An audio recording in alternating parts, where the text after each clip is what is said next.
पुंडलिक वरदा हरी विठ्ठल श्री ज्ञानदेव तुकाराम रामकृष्ण हरी विठ्ठल केशवा रामकृष्ण हरी विठ्ठल केशवा रामकृष्ण हरी विठ्ठल केशवा रामकृष्ण हरी विठ्ठल केशवा रामकृष्ण हरी विठ्ठल केशवा रामकृष्ण हरी रामकृष्ण हरी विठ्ठल केशवा रामकृष्ण हरी विठ्ठल केशवा रामकृष्ण हरी विठ्ठल केशवा रामकृष्ण हरी विठ्ठल केशवा रामकृष्ण हरी विठ्ठल केशवा रामकृष्ण हरी विठ्ठल केशवा रामकृष्ण हरी विठ्ठल हरे रामकृष्ण हरी विठ्ठल केशवा रामकृष्ण हरी विठ्ठल रामकृष्ण हरी विठ्ठल केशवा रामकृष्ण हरी विठ्ठल रामकृष्ण हरी विठ्ठल केशवा रामकृष्ण हरी विठ्ठल केशवा रामकृष्ण हरी विठ्ठल केशवा रामकृष्ण हरी विठ्ठल केशवा रामकृष्ण हरी विठ्ठल केशवा रामकृष्ण हरी विठ्ठल केशवा रामकृष्ण हरी विठ्ठल केशवा जय रामकृष्ण हरी विठ्ठल केशवा पुंडलिक वरदा हरी विठ्ठल श्री ज्ञानदेव तुकाराम नमो सद्गुरु तुकया ज्ञानदीपा नमो सद्गुरु सच्चिदानंदरूपा नमो सद्गुरु भक्तकल्याणमूर्ती नमो सद्गुरु भास्करा पूर्णकीर्ती अलंकापुरी रम्यसिंहासनस्थं पदाम्भोजतेजस्फुरद्दिक्प्रदेशं विधीन्द्रादिदेवैः सदा स्तूयमानं समाधिस्थमूर्तिं भजे ज्ञानदेवम् समचरणसरोजं सान्द्रनीलाम्बुदाभं जगन्निहितपाणिं मण्डनं मण्डनाना तरुणतुलसीमाला कन्धरं कञ्जनेत्रं सदयधवलहासं विठ्ठलं चिन्तयामि सेवे लागी सेवक झालो तुमच्या लागलो निज चरणा अहो स्वामी तुकया देवा यावरी न करावा अवधीर सहजलिवे उदकी वह्या तुम्ही रक्षिया निज सत्ते अहो स्वामी तुकया देवा यावरी न करावा अवधीर निळा म्हणे धराल हाती तरी द्याल मती निरुपमा अहो स्वामी तुकया देवा यावरी न करावा अवधीर पुंडलिक वरदा हरी विठ्ठल श्री ज्ञानदेव तुकाराम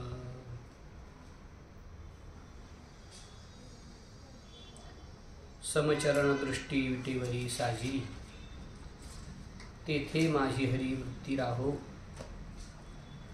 अनेक न लगे माईक पदार्थ तेथे माझे अर्थ नको देवा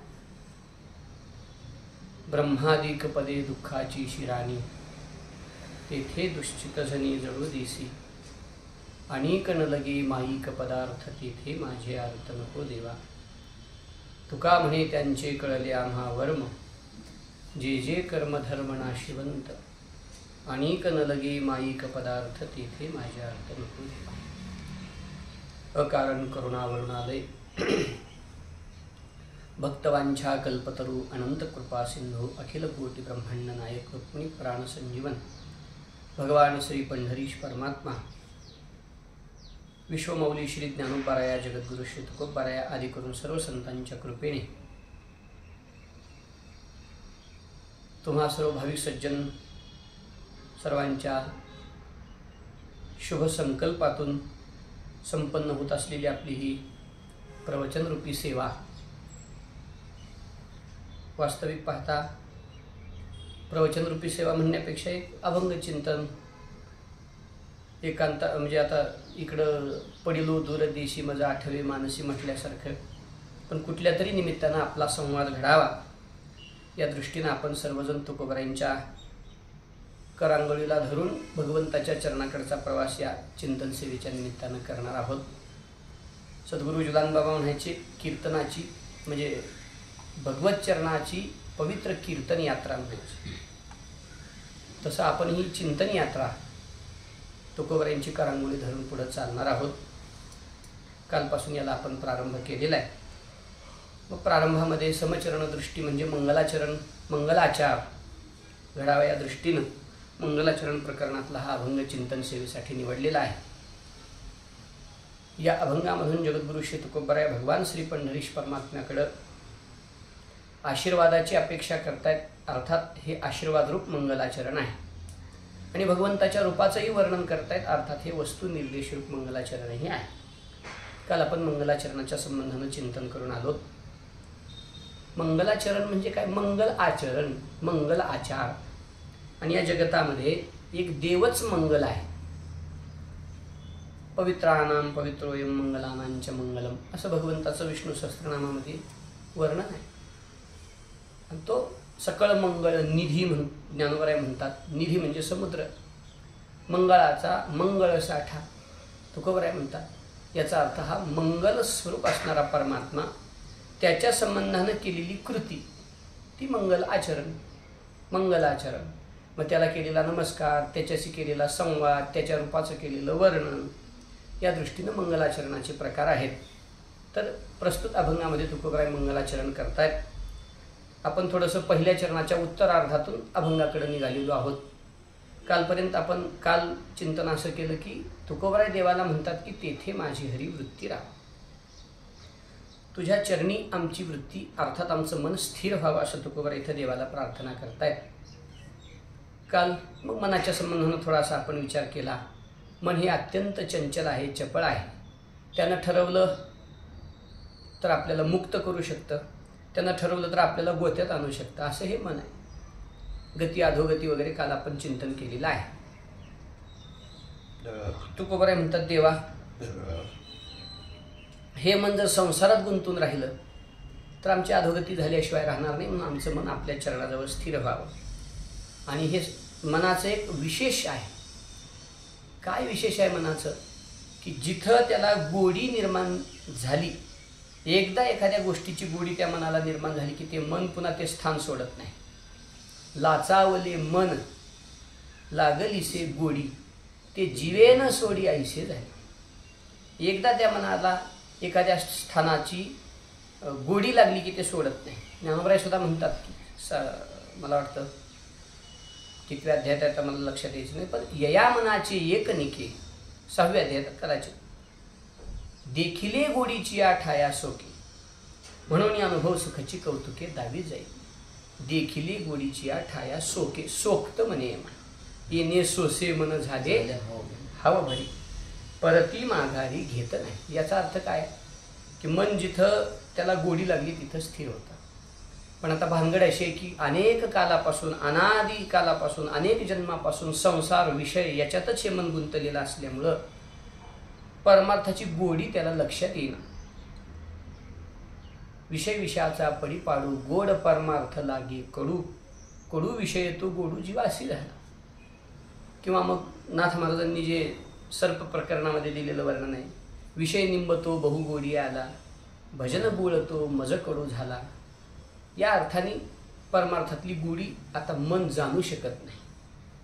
देवा मज तैसे झाले, हे मन भ्रांती ग्रासले, आता हित काय आपुले तेही नाही. याचा अर्थ असा आहे की मनाची परमार्थिक आनंदाला अनुभवण्याची योग्यता राहिलेली नाही. म्हणून तुकोबराय देवाला म्हणतात देवा आता आमचं मन होऊन तर तुझ्या चरणाजवळ येणं शक्य नाही. मग ते होऊन येत नाही म्हणून आम्ही प्रयत्न केला देवा. किती प्रयत्न केला? रात्रंदिवस या मनाला सांगत राहिलो, समजावत राहिलो की बाबा भगवंताच्या चरणाकडे जा, मना तेथे धाव घेई राहे विठोबाचे पायी. पण तरी ते मन ऐकायला तयार नाही, सांगून ऐकत नाही. म्हणून मग त्या मनापुढं तुकोबाराय म्हणतात, आम्ही हात पसरला आणि भीक मागितली. तुका म्हणे मना मज भीक द्यावी दिना, धरी हाची छंद मना गोविंद गोविंद. तसंही मन ऐकायला तयार नाही. भीक मागितली ऐकत नाही, सांगून बघितलं ऐकत नाही. मग त्याला दाबायचं ठरवलं, दाबून बळकट करावं, बळनं त्या मनाला भगवंताच्या चरणी लावावं म्हणून प्रयत्न केला. पण या मनाचं उलट आहे.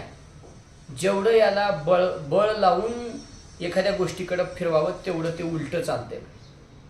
ज्ञानोबराय म्हणतात, यया साधावया लागी, या मनाला यया साधावया लागी, जे बळ आणि जे अंगी, ते इंधने जैसी आगी सावावं. या मनाला जिंकावं म्हणून जेवढं बळ आपण उभा करू तेवढं हे मन उलट त्या मनाला पोषक होते. येथ एक नव लावू, जो जो की जे तरण उपावू, तो तो अपावू होय ते ऐक. जो जो उपाय करावा या मनाला तो तो उलटा फिरतो. ते कसं होतं म्हणे ज्ञानोबराय म्हणतात, इंधने जैसी आगी सावावं होय. आगीमध्ये लाकडं टाकावी, चिपाट टाकावं, आग बुजावी म्हणून डिझेल पेट्रोलचा शिडकाव करावा, आग बुजल का म्हणून वाट पाहावी. हे जसं उलट आहे तसं मनाला आपल्या बळानं एकाग्र करावं म्हणलं तर ते होणं शक्य नाही. तुकोबाराय म्हणतात, आम्ही ते प्रयत्न केले, पण देवा आमचं मन काय आम्हाला धागा लागू देत नाही. म्हणून आता तुम्ही कृपा करा आणि तुमच्या कृपेनंच आता हे मन तुझ्या केल्या विन स्थिर अवश्य न हे मन. म्हणून देवा तेथे माझी हरिवृत्ती राहो. इथे एक थोडासा चिंतनाचा भाग असा आहे, काल आपण त्याला स्पर्श करून आलो. तुकोबाराय आधी प्रयत्न करतायत आणि मग प्रार्थना करतायत.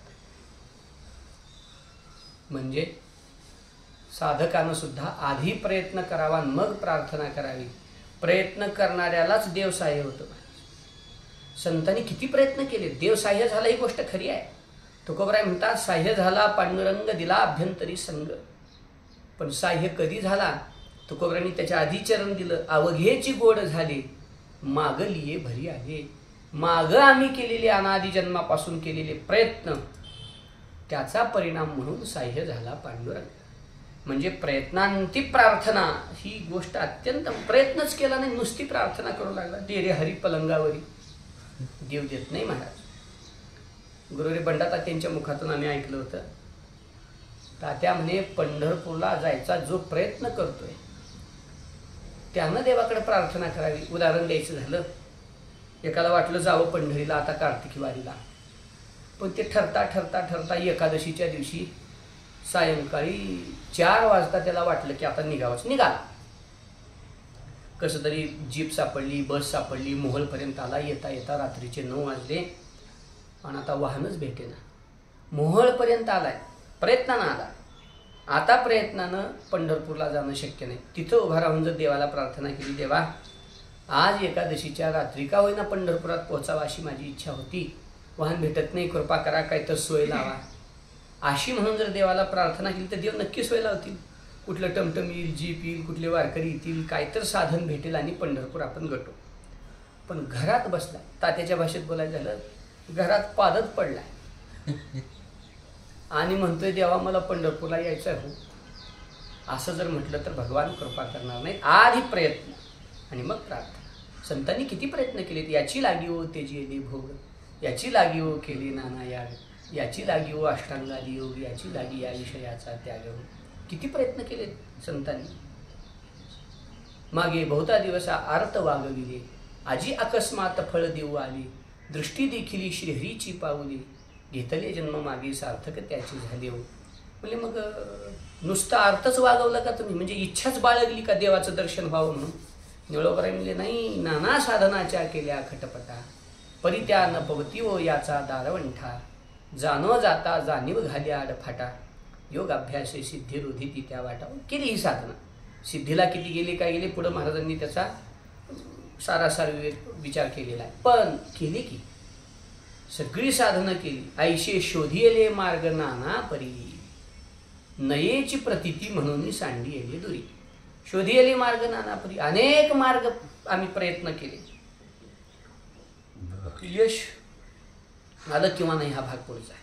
पण संतांनी प्रयत्न केले आणि प्रयत्नानं होत नाही दिसलं तेव्हा मग देवापुढे हात जोडले, म्हणे देवा आम्ही आमचे प्रयत्न 2 हातानं करू शकतो, पण तुम्ही कृपा केल्याशिवाय तुमचं दर्शन आम्हाला घडणं शक्य नाही, कारण देवाला स्वसंवेद्य म्हणतात. त्यामुळे तो त्यानंच ठरवावं लागेल, त्यानंच कृपा करावी लागेल, तेव्हा खऱ्या अर्थानं तो परमात्मा आपल्याला प्राप्त होऊ शकतो. म्हणून तुकोबराय म्हणतात देवा आम्हाला हे कळून चुकलेलं आहे, म्हणून आम्ही तुझ्या चरणाजवळ आलेलो आहोत. आणि म्हणून तुकोबराय प्रार्थना करतात तेथे माझी हरी वृत्ती राहो. म्हणून प्रार्थना म्हणजे ठीक आहे. मग म्हणजे आमची अजून एक शंका आहे महाराज, वर्णन पांडुरंगाचं करता आणि विशेषण हरी देता असं का बरं? तुकोबरायांनी इथं देवाला हरी हे संबोधन का दिलेलं आहे? विठ्ठलाचंच वर्णन आहे ना, समचरण दृष्टी विटेवरी साजिरी, हे सगळं विठ्ठलाचं वर्णन आहे. मग हरी हे विशेषण कशासाठी? तर आता इथं भाग असा आहे की मन भगवंताच्या चरणी स्थिर व्हावं ही प्रार्थना करायची. म्हणून तुकोबराय देवाला या हरी संबोधनातून काही गोष्टीची आठवण करून देतात की देवा तुम्ही हरी आहात. आणि हरी शब्दाचा अर्थ आहे हर इति हरिही, हरण करणारा, चोरणारा. मग तुम्ही चोरताच ना देवा, अनेक भक्ताचं तुम्ही काय काय काय काय चोरलेलं आहे. तर आता तुम्ही आमच्यावर कृपा करा आणि आमचं मनही चोरा, हे सांगण्यासाठी महाराजांनी इथं संबोधन हरी हे दिलेलं आहे. चोरतो हा परमात्मा, याचं नावच हरी आहे. काय चोरतो? अहो भक्ताचं काय काय चोरतो म्हणून सांगा. बिल्वमंगलानी एक 84 म्हणून दिलेला आहे, त्याच्यात किती वर्णन केलेलं आहे त्याने. सगळ्या गोष्टीचं अपहरण करतो भक्ताचं. काय काय चोरतो? श्रीराधिकाया हृदयस्य चौरम, नवांबुज श्यामल कांती चौरम, पादाश्रितानां च समस्त चौरम, चौराग्रगण्यम पुरुषं नमामि. याचं कामच आहे चोरी करायचं. जे जे परमार्थाला लागले त्याची सगळ्या गोष्टीची चोरी भगवंतांनी केली.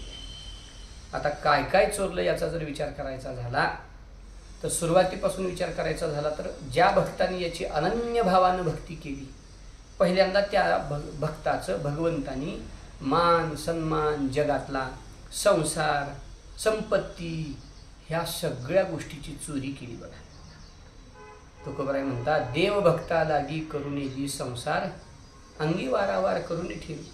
तुकोबरायचा संसार सगळा सुरळीत चालू होता, पण देवानी सगळा चोरला. म्हणजे काय केलं? सगळं दिवाळ काढून टाकलं. देवाची खुणा आला ज्याच्या घरात त्याच्या पडे चिरा संसार अशी. किंवा मग अशा पद्धतीनं परमात्मा भक्ताचं सगळं चोरतो. म्हणजे काय करतो? सगळं चोरतो म्हणजे हा परमात्मा भक्ताच्या ज्या ज्या गोष्टी भक्ताला भगवंताकडे जायला अडथळा करणाऱ्या आहेत त्या एक एक गोष्टीची चोरी करायला लागतो. आता इथं संबंधानं वृत्ती म्हणजे मनाच्या संबंधानं विचार आलेला आहे, तर आपण एक एक असा थोडा मनाच्या संबंधानं या हरी शब्दातून विचार करणार आहोत की हा परमात्मा चोरतो म्हणजे काय चोरतो? तर मनामध्ये असलेला मल, विक्षेप, आवरण या सगळ्या बंधनाची चोरी हा परमात्मा करतो. आणि शेवटी निश्चळ, निर्मळ, अमल झालेलं जे भक्ताचं जे अंतकरण आहे, मन आहे, शेवटी त्या मनालाही चोरतो. पहिल्यांदा हा परमात्मा भक्ताचं पाप चोरतो. पाप चोरतो की नाही? अनंत जन्मीचे विसरलो दुःख, पाहता तुझे मुख पांडुरंगा. दुःख चोरतो, पाप चोरतो.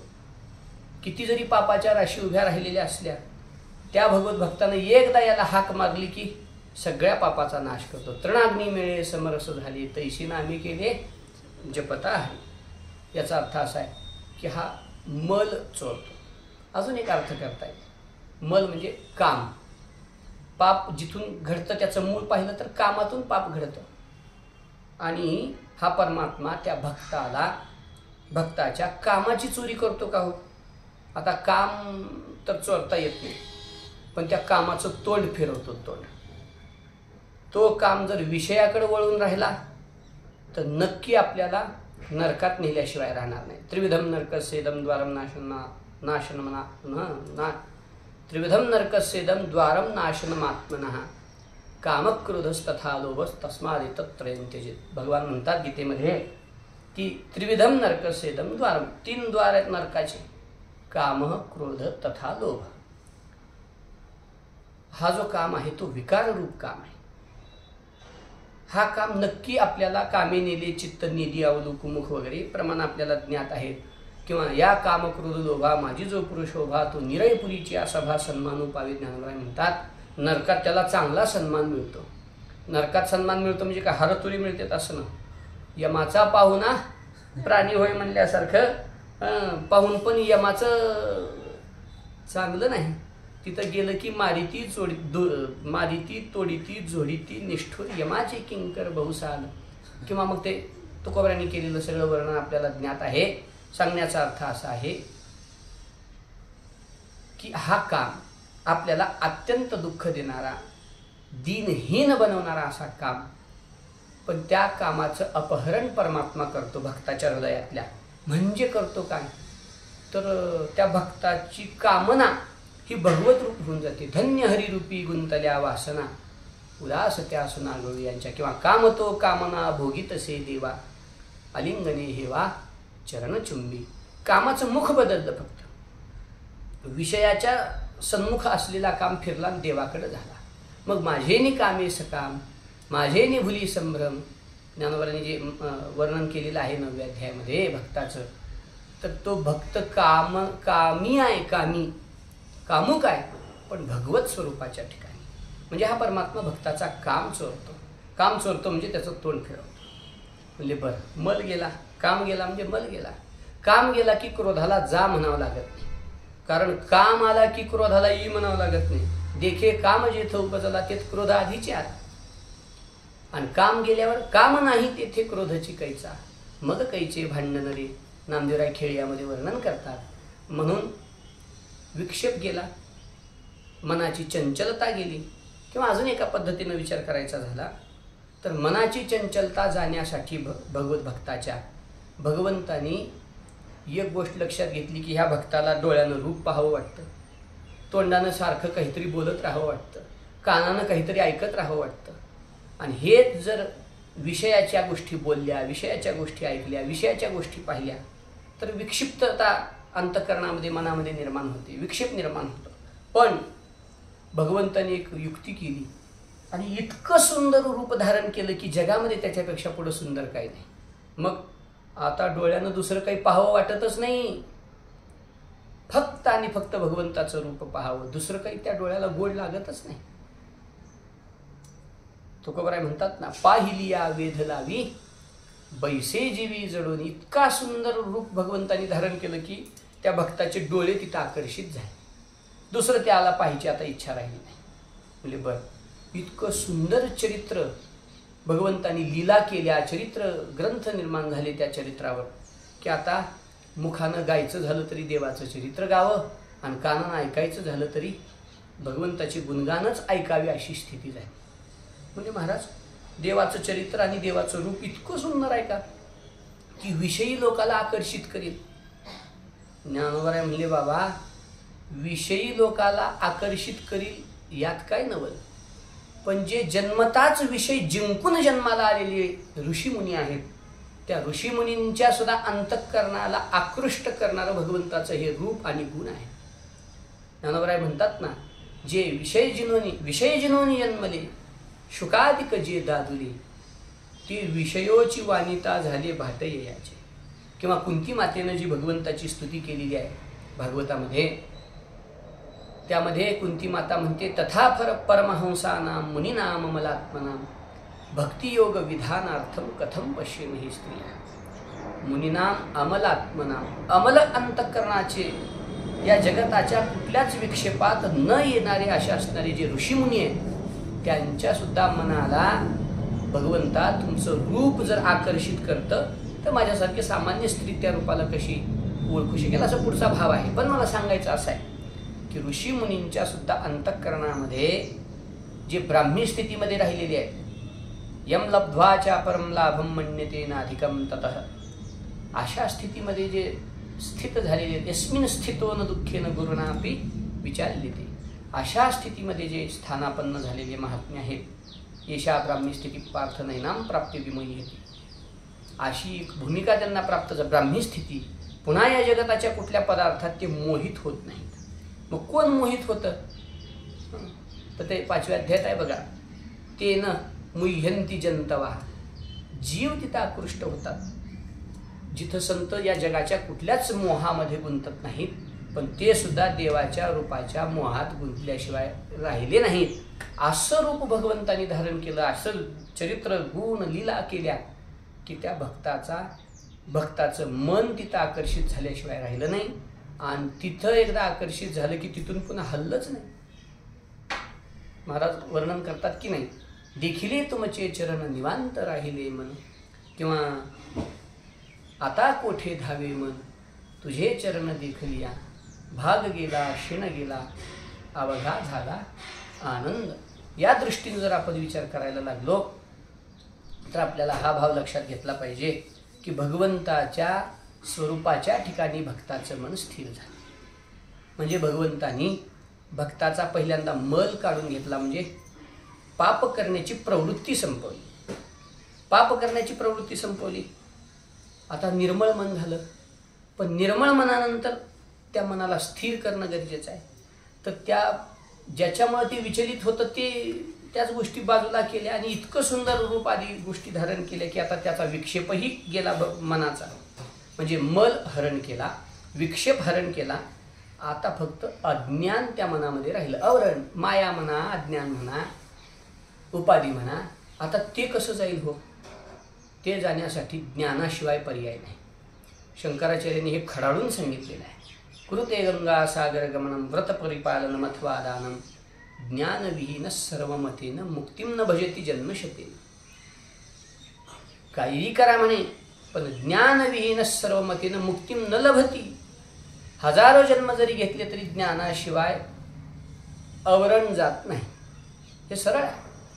मग या आवरणाचं अपहरण परमात्मा कसं करतो, म्हणजे ज्ञानाच्या संबंधानं कसं करतो, तर त्याचा जर विचार करायचा झाला, किंवा खूप प्रमाणात अशी की आत्मैक्य बोधेन विना विमुक्ती न सिद्धते जन्मशतांतरी. शंकराचार्य म्हणतात विवेक चूडामणीमध्ये की आत्मैक्य बोध झाला पाहिजे, म्हणजे ज्ञान झालं पाहिजे. ज्ञानाशिवाय आवरण जात नाही.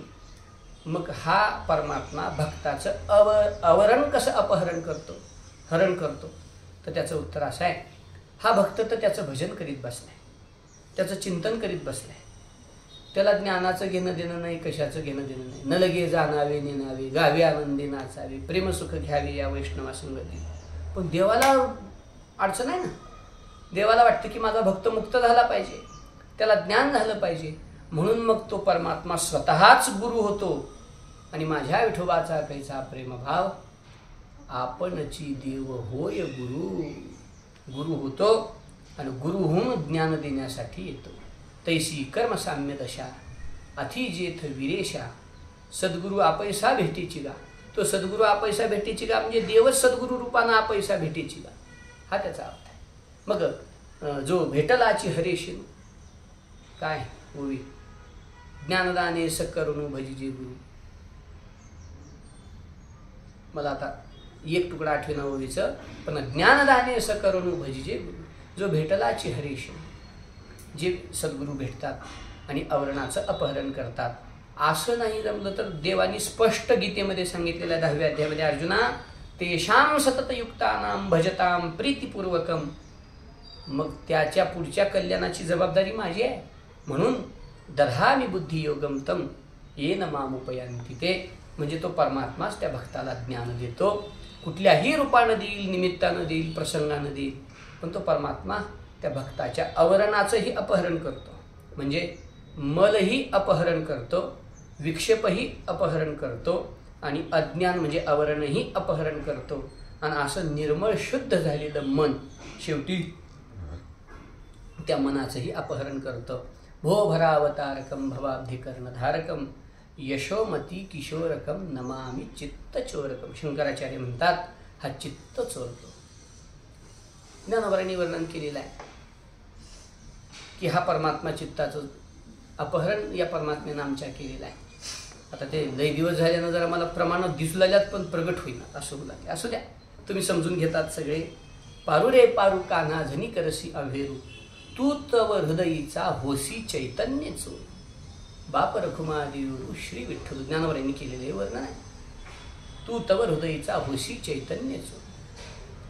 मनाचं हरिने माझे हरले चित्त भार वित्त विसरले. परमात्मा मनाचं अपहरण केल्याशिवाय राहत नाही. आणि मग देवा अशा अनेक भक्ताच्या गोष्टी तुम्ही चोरलेल्या आहेत. कोणाचा इतिहास चोरलात, कोणाचं हे दोष चोरलात, कोणाचं चित्त चोरलात. तुमचा स्वभावच आहे की चोरायचा. चौराग्रगण्य आहात आपण.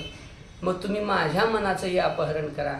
माझ्या मनात असलेल्या अयोग्य घटकाचं अपहरण करून त्या मनाला विशुद्ध बनवा आणि मग त्या मनाचा स्वीकार आपल्या चरणी करा. म्हणून तुकोबराय इथं देवाला हरी हे विशेषण देतात. तेथे माझी हरी वृत्ती राह. हरी विशेषण देण्यामागं तुकोबराय देवाला स्मरण करून देत आहेत की देवा तुम्ही हरी आहात, हरण करणारे आहात. आज माझ्या वृत्तीचं हरण करा आणि माझ्यावर कृपा करा. तेथे माझी हरी वृत्ती राहो. मग देव म्हणायला लागले महाराज तेथे माझी हरी वृत्ती राहो म्हणता, पण तेथे म्हणजे कोठे? कारण हरी हे विशेषण जर दिलं, हरी हे भगवंताच्या मूळ स्वरूपालाही म्हटलं जातं. हरी तू निष्ठुर निर्गुण नाही माया बहु कठीण. असं तो जो या जगाचा नियंता आहे, जो तत्वबीज आहे, त्यालाही हरी हे विशेषण संतांनी दिलेलं आहे निर्गुण तत्वाला. मग त्या निर्गुण तत्वातून अनेक अवतार झालेले आहेत. अनेक अवतार म्हणजे धरेली सोंगे अवघी येणे पण अनंत रूपाचे हे सार, अनंत तीर्थाचे माहेर, अनंत अनंती अपार असा असणारा हा हरी. मग तेथे म्हणजे नेमकं कोठे? अनेक अवतारापैकी कोणत्या अवतार स्वरूपाच्या ठिकाणी तुमची वृत्ती राहावी अशी प्रार्थना आहे तुकोबराय. असं म्हटल्यानंतर तुकोबराय म्हणायला लागले देवा तेथे म्हणजे अन्य कोठे आता आमची वृत्ती नको. मग आता दृष्टी पुढे आयसाची तू राही. आयसाची म्हणजे कैसा? तर त्यासाठी तुकोबरायांनी सांगितलं समचरण दृष्टी विटेवरी साजिरी तेथे माझी हरी वृत्ती राहो. तुकोबराय म्हणतात देवा ज्या अवतारामध्ये तुमचे पाय सम आहेत, तुमची दृष्टी सम आहे, तुम्ही विटेवर उभे आहात आणि सुंदर साजिरं गोजिरं रूप धारण केलेलं आहे, ही सगळी लक्षणं जिथे एकत्रित आलेली आहेत देवा त्या स्वरूपाच्या ठिकाणी तेथे माझी हरी वृत्ती राहू असं तुकोबराय म्हणतात. मग अन्य कुठल्याही अवतारामध्ये देवाचे समचरण नाहीत. समदृष्टी सुद्धा सगळ्या अवतारात नाही बरं का. अन्य जे अवतार भगवंताचे झालेले आहेत त्याच्यामध्ये देवाची दृष्टी सम नाही. तिथं भेद आहे. भक्ता राखे पायापाशी दुर्जनाशी संहारी. पण पंढरीनाथ पांडुरंगरायाच्या जवळ मात्र दुर्जनाशी संहारी हा भागच नाही. त्यामुळे याची दृष्टी सम आहे, याची चरण सम आहेत. हे विटेवर उभे आहेत परमात्मा आणि साजिरं गोजिरं रूप धारण करून उभे आहेत. तुकोबराय म्हणतात देवा तेथे माझी हरी वृत्ती राहो. आता समचरण काय, समदृष्टी कशी, विटेवर तो परमात्मा का उभा आहे आणि तो किती सुंदर आहे याचा विचार आपण करणार आहोत. तो उद्याला करू. आजची सेवा या ठिकाणी पूर्ण करायची आहे. एक आपले धाकट्या लोहाराची गणेशराव आहेत, त्यांनी एक प्रश्न विचारला की म्हणे तू मन हे मीची करी माझी भजनी प्रेमधरी सर्वत्र नमस्कारी मजे एकाते. म्हणजे हे याचं तेथे माझी हरी वृत्ती राहो याच्याशी काय संबंध आहे? तर तुकोबरायांनी जी मागणी केलेली आहे तो परमात्मा श्री भगवान श्रीकृष्ण अर्जुनाला तेच सांगतायत. किंबहुना जे कृष्ण परमात्मा अर्जुनाला सांगतायत की तू मन माझ्या स्वरूपामध्ये स्थिर कर, तुकोबराय तीच मागणी करतायत की आमचं मन देवा तुमच्या स्वरूपात स्थिर व्हावं. पण देवाने तिथं आज्ञा केलेली आहे. तुकोबरायांनी इथं प्रार्थना देवापुढे केलेली आहे. थोडक्यात अर्जुनाचीच भूमिका तुकोबरायांनी घेतलेली आहे असं म्हणायला हरकत नाही. देवा तुम्ही म्हणता मन मना भव मत भक्ती, पण आमचं मनच स्थिर राहायला तयार नाही. म्हणून तुम्ही कृपा करा. तुम्ही आम्हाला सांगू का तू मन हे मीची करी, तुम्हीच कृपा करा आणि आमचं मन तुमच्या चरणी स्थिर करा. असा एक त्या प्रकारचा भाव आहे. तर आजची सेवा या ठिकाणी पूर्ण होत आहे. उद्या पुनश्च सद्गुरु कृपेनं आपण सर्वजण चिंतन करण्यासाठी उपस्थित होऊ. पुंडलिक वरदा विठ्ठल श्री ज्ञानदेव तुकाराम विठ्ठल विठ्ठल विठ्ठल. पुंडलिक वरदा विठ्ठल श्री ज्ञानदेव तुकाराम.